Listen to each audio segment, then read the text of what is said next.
നമസ്കാരം സുഹൃത്തുക്കളെ, എന്റെ പേര് Ashwathy. Welcome to Harshitham Edutech. Khadi board LDC രണ്ടാം ഘട്ട പരീക്ഷയുടെ ക്വസ്റ്റ്യൻസിന്റെ ഡിസ്കഷൻ ആണ്. അപ്പൊ സയൻസ് ക്വസ്റ്റ്യൻസ് ആണ് ഡിസ്കസ് ചെയ്യാൻ പോകുന്നത്. ക്ലാസ്സിലേക്ക് പോകാം. ആദ്യത്തെ ചോദ്യം, മസ്തിഷ്കത്തെ പൊതിഞ്ഞ് സംരക്ഷിക്കുന്ന ആവരണത്തിന്റെ പേരെന്താ? മസ്തിഷ്കത്തെ പൊതിഞ്ഞ് സംരക്ഷിക്കുന്ന ആവരണമാണ് മെനിഞ്ചസ്. SCERT ഫാക്ട് തന്നെയാണ്.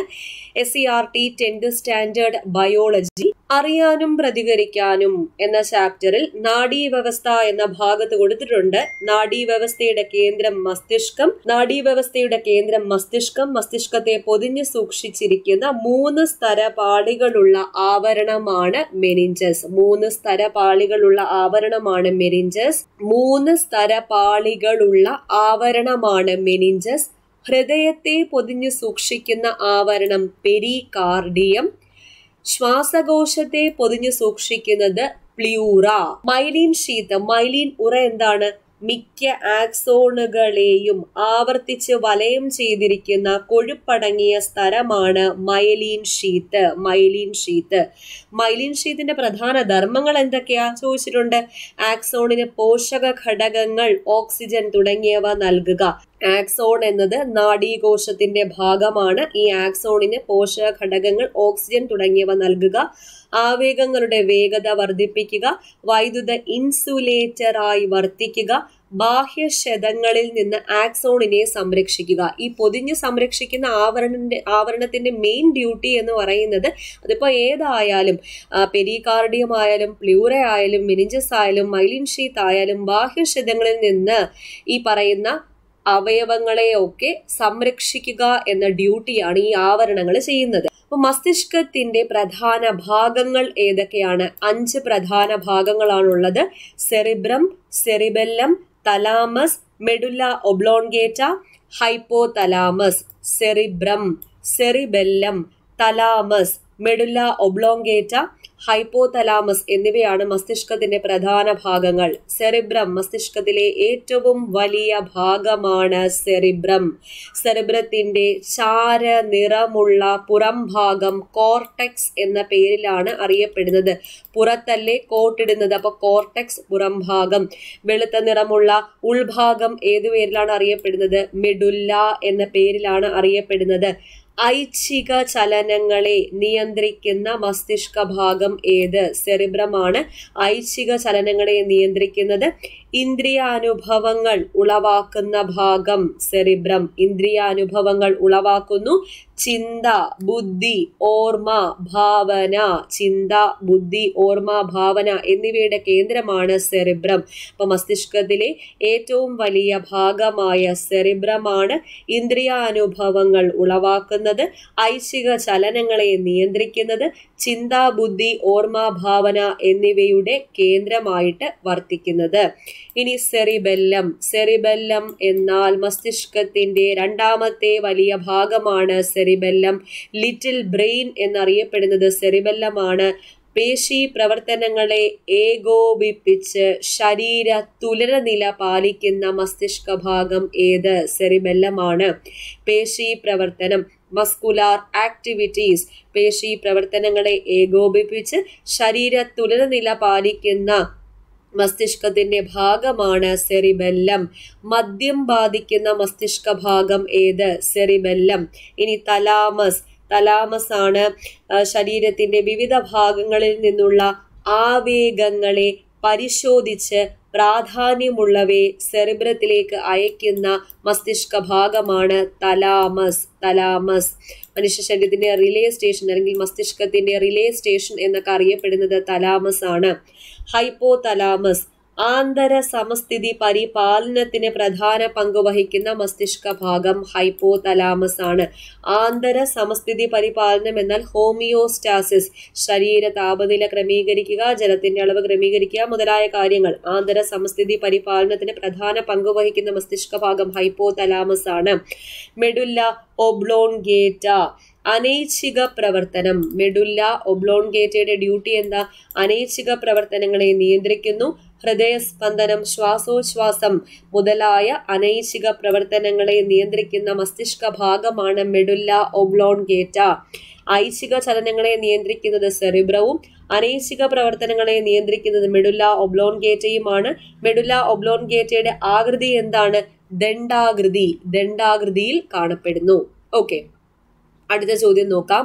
ഒരു ബാക്ടീരിയ രോഗമല്ലാത്തത് ഏത്? ചുവടെ തന്നിരിക്കുന്നതിൽ ബാക്ടീരിയ രോഗം അല്ലാത്തത് ഹെപ്പറ്റൈറ്റിസ് ആണ്. ഹെപ്പറ്റൈറ്റിസ്, എലിപ്പനി, ക്ഷയം, ഡിഫ്തീരിയ മുതലായവ ബാക്ടീരിയ രോഗങ്ങളാണ്. 10th സ്റ്റാൻഡേർഡ് ബയോളജി അകറ്റി നിർത്താം രോഗങ്ങളെ എന്ന ചാപ്റ്ററിൽ തന്നെ കൊടുത്തിട്ടുണ്ട്. നമ്മുടെ ടെക്സ്റ്റിൽ SCERT കൊടുത്തിരിക്കുന്ന ബാക്ടീരിയ രോഗങ്ങൾ എലിപ്പനി, ഡിഫ്തീരിയ എന്ന് വെച്ചാൽ തൊണ്ടമുള്ളാണ്, ക്ഷയം, ഇത് മൂന്നുമാണ് ടെക്സ്റ്റിൽ കൊടുത്തിരിക്കുന്നത്. മൂന്നും തന്നെ ഓപ്ഷനിൽ വന്നിട്ടുണ്ട്. പിന്നെ വൈറസ് രോഗമായിട്ട് ടെക്സ്റ്റിൽ കൊടുത്തിരിക്കുന്നത് ഹെപ്പറ്റൈറ്റിസ് ഉണ്ട്, പിന്നെ നിപ്പ വൈറസ് ഉണ്ട്, എയ്ഡ്സ് ഉണ്ട്. നിപ്പയുടെ രോഗകാരി ഏതാണെന്ന് ചോദിച്ചിട്ടുണ്ട്. നിപ്പ വൈറസ് ആണ്. പിന്നെ AIDS virus, hepatitis virus. Fungus രോഗങ്ങൾ ഏതൊക്കെയാ? താരൻ ഒരു ഫംഗസ് ബാധയാണ്. വട്ടച്ചൊറി അതായത് റിംഗ് വോം എന്നത് ഫംഗസ് ബാധയാണ്. അത്ലറ്റ് ഫൂട്ട് ഫംഗസ് ബാധയാണ്. പ്രധാന പ്രോട്ടോസോവ രോഗങ്ങൾ ഏതൊക്കെയാണ്? മലമ്പനി, മന്ത് മുതലായവ. മലമ്പനി പരത്തുന്ന രോഗകാരി പ്ലാസ്മോഡിയം എന്ന പ്രോട്ടോസോവയാണ്. എപ്പോഴും ചോദിക്കാറുണ്ട്. മലമ്പനി പരത്തുന്ന രോഗകാരി പ്ലാസ്മോഡിയം എന്ന പ്രോട്ടോസോവയാണ്. മലമ്പനിയുടെ രോഗവാഹകർ അനോഫിലസ് പെൺകൊതുക്. അനോഫിലസ് പെൺകൊതുകാണ് മലമ്പനി അല്ലെങ്കിൽ മലേറിയയുടെ രോഗവാഹകർ. ഓക്കെ, ഇനി വട്ടച്ചൊറി ഏത് ടൈപ്പ് രോഗമാണെന്ന് ചോദിച്ചിട്ടുണ്ട്. ഫംഗസ് രോഗമാണ് വട്ടച്ചൊറി. സ്പർശനത്തിലൂടെയും സമ്പർക്കത്തിലൂടെയുമാണ് വട്ടച്ചൊറി പകരുന്നത്.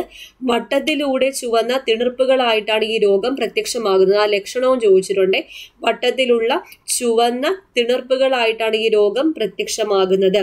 ഇനി അത്ലറ്റ് ഫൂട്ട്, അതും ഫംഗസ് രോഗമാണ്. കാൽവിരലുകൾക്കിടയിലും പാദങ്ങളിലും ഫംഗസ് ഉണ്ടാക്കുന്ന രോഗമാണ് ഏത്? Athlete foot.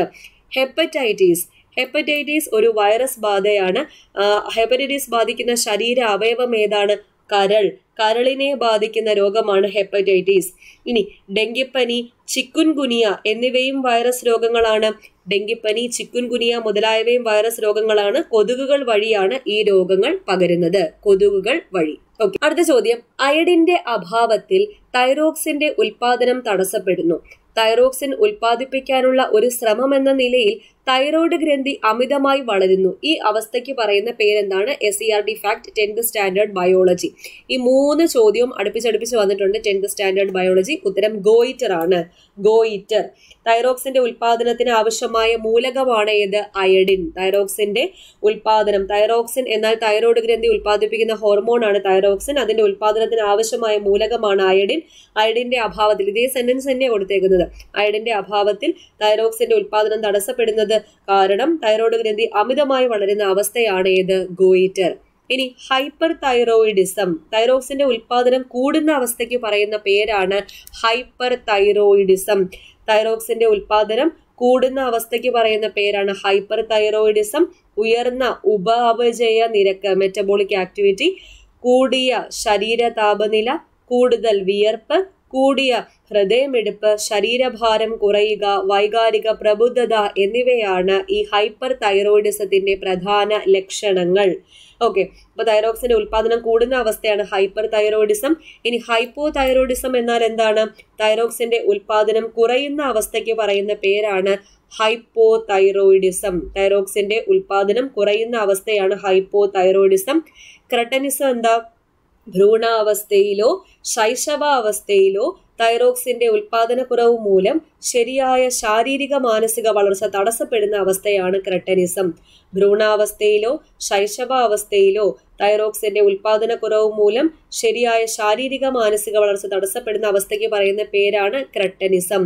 ഇനി മിക്സെഡിമ എന്ന രോഗം, മിക്സെഡിമ എന്ന രോഗം മുതിർന്നവരിൽ തൈറോക്സിന്റെ തുടർച്ചയായ കുറവ് മൂലമുണ്ടാകുന്ന അവസ്ഥയാണ് മിക്സെഡിമ. മുതിർന്നവരിൽ തൈറോക്സിന്റെ തുടർച്ചയായ കുറവ് മൂലമുണ്ടാകുന്ന അവസ്ഥയാണ് മിക്സെഡിമ. മിക്സെഡിമയുടെ പ്രധാന ലക്ഷണങ്ങൾ എന്തൊക്കെയാ? കുറഞ്ഞ ഉപാപചയ നിരക്ക്, മന്ദത, ശരീരഭാരം കൂടുക, ഉയർന്ന രക്തസമ്മർദ്ദം, ശരീരകലകളുടെ വീക്കം. അപ്പൊ മിക്സെഡിമ മുതിർന്നവരിലാണ് ഉണ്ടാകുന്നത്. ക്രെട്ടനിസം ഭ്രൂണാവസ്ഥയിലോ ശൈശവാവസ്ഥയിലോ കുഞ്ഞുങ്ങളിലാണ് ഉണ്ടാകുന്നത്. ഏത്? ക്രെട്ടനിസം. ഓക്കെ, അടുത്ത ചോദ്യം. കൈക്കുഴ, കാൽക്കുഴ എന്നീ ശരീരഭാഗങ്ങളിൽ കാണപ്പെടുന്ന അസ്ഥിസന്ധി ഏതാണ്? ഇതും SCERT 9th standard SCERT biology ചലനത്തിന്റെ ജീവശാസ്ത്രം എന്ന ചാപ്റ്ററിൽ നിന്നാണ് വന്നിരിക്കുന്നത്. കൈക്കുഴ, കാൽക്കുഴ എന്നീ ശരീരഭാഗങ്ങളിൽ കാണപ്പെടുന്ന അസ്ഥിസന്ധിയാണ് തെന്നി നീങ്ങുന്ന സന്ധി. തെന്നി നീങ്ങുന്ന സന്ധി. കീലസന്ധി. കീലസന്ധി കാണപ്പെടുന്നത് എവിടെയാണ്? നട്ടെല്ലിന്റെ ആദ്യ കശേരുവുമായി തലയോട് ചേരുന്ന സ്ഥലത്ത്. നട്ടെല്ലിന്റെ ആദ്യ കശേരുവുമായി തലയോട് ചേരുന്ന സ്ഥലത്താണ് കീലസന്ധി കാണപ്പെടുന്നത്. വിജാഗിരി സന്ധി കാണപ്പെടുന്നതോ കൈമുട്ട്, കാൽമുട്ട് എന്നിവിടങ്ങളിൽ. കൈമുട്ട്, കാൽമുട്ട് എന്നിവിടങ്ങളിൽ കാണപ്പെടുന്ന സന്ധിയാണ് വിജാഗിരി സന്ധി. ഗോളരസന്ധി കാണപ്പെടുന്നതോ തോൾവലയം ഭുജാസ്ഥിയുമായി ചേരുന്ന ഭാഗത്താണ് ഗോളരസന്ധി കാണപ്പെടുന്നത്.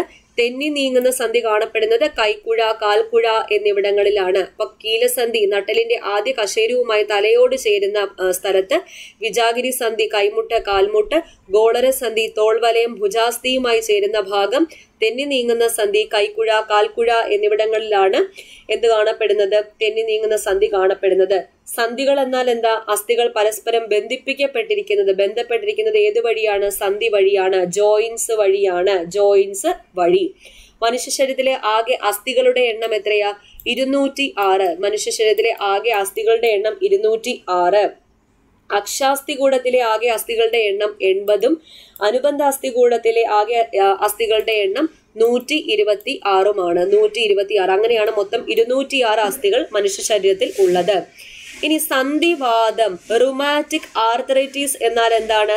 സന്ധികളിലെ അണുബാധ, പരിക്കുകൾ, പ്രായാധിക്യം എന്നിവയാണ് ഏതിന് കാരണം? സന്ധിവാദം അല്ലെങ്കിൽ റൂമാറ്റിക് ആർത്രൈറ്റിസിന് കാരണം.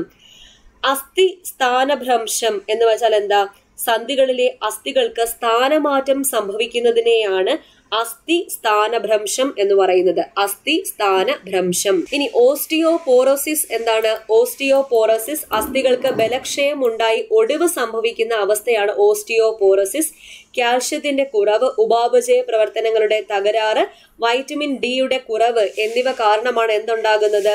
ഓസ്റ്റിയോപോറോസിസ് ഉണ്ടാകുന്നത്. ഓസ്റ്റിയോപോറോസിസ്. ഓക്കെ. അടുത്ത ചോദ്യം, കേരളത്തിൽ ശിശു മാതൃമരണ നിരക്കുകൾ കുറയ്ക്കുന്നതിന്റെ ഭാഗമായി നവജാത ശിശുക്കളിൽ നടത്തി വരുന്ന കോംപ്രഹെൻസീവ് ന്യൂബോൺ സ്ക്രീനിംഗ് പ്രോഗ്രാം ഏത് പേരിലാണ് അറിയപ്പെടുന്നത്? ശലഭം പദ്ധതി. ശലഭം പദ്ധതി. കുട്ടികൾക്കുള്ള പദ്ധതികൾ എപ്പോഴും ചോദിക്കുന്നത് താലോലം.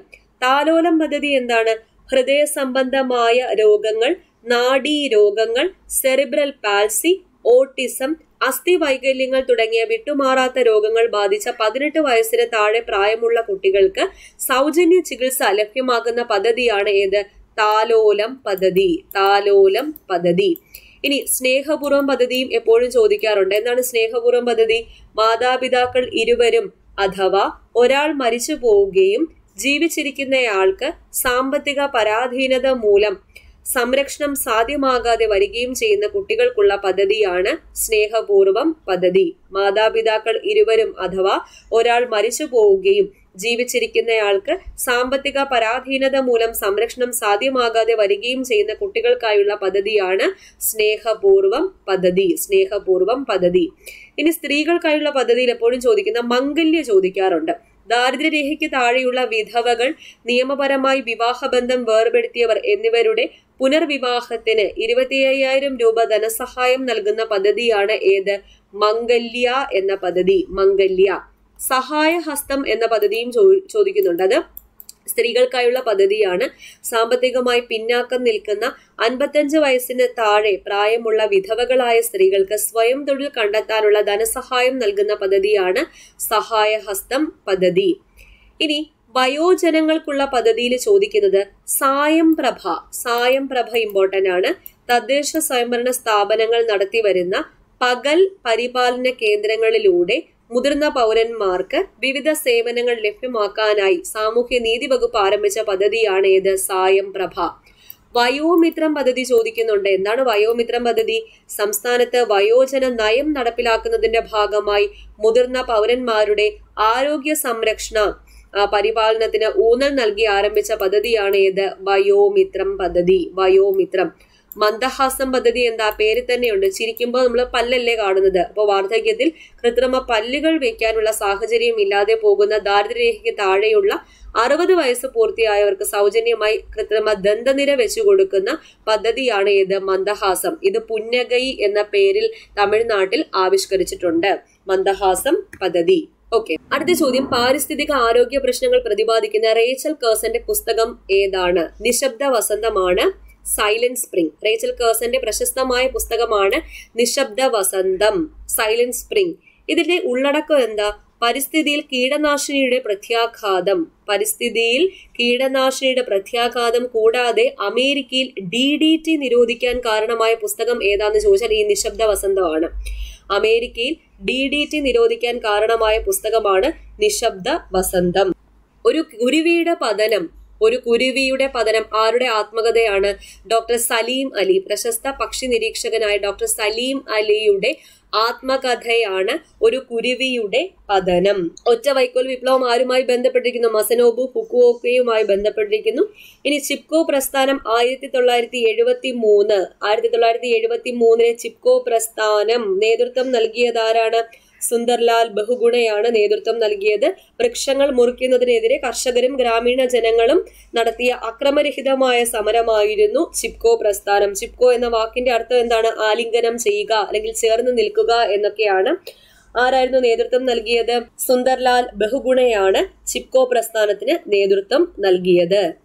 ഇനി അപ്പിക്കോ പ്രസ്ഥാനം 1983.